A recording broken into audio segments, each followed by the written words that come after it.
Welcome to my YouTube channel Ramesh online. AP ఉద్యోగులు మరియు పెన్షనర్ల pending బిల్లులు చెల్లింపుల తాజా సమాచారం.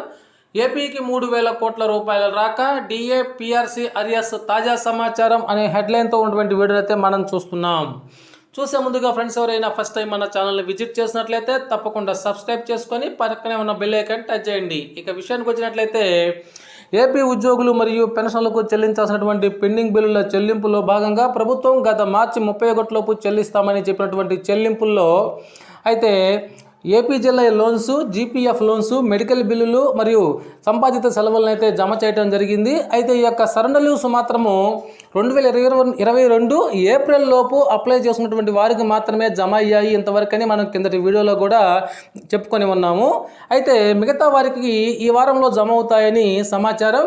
అయితే ఇంతవరకు జరిగినటువంటి ఈ చెల్లింపులన్నీ కూడా ఉద్యోగి యొక్క ఆప్షన్లు మాత్రమే. సరెండర్ లీవ్స్ కానీ, జీపీఎఫ్ లోన్ కానీ, ఏపీజీఎల్ఐ కానీ ఇవన్నీ కూడా ఏ ఉద్యోగి అయితే అప్లై చేసుకుంటారో వారికి మాత్రమే జమ కావడం జరిగింది.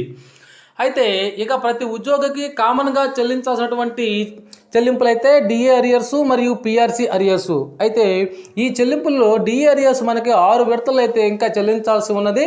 అయితే వీటిలో కొన్ని విడతలైనా ఈ ఎలక్షన్ లోపు చెల్లించేందుకు చర్యలు తీసుకుంటున్నామని ప్రభుత్వ సలహాదారు చంద్రశేఖర్ రెడ్డి గారు అయితే కిందటి ప్రెస్ మీట్లో కూడా చెప్పడం జరిగింది మిత్రులారా. కాబట్టి కొంతవరకైనా ఎలక్షన్ లోపు చెల్లింపులు జరిగేటువంటి అవకాశం ఉందని సమాచారం మిత్రులారా. Okay friends, thank you for watching my videos.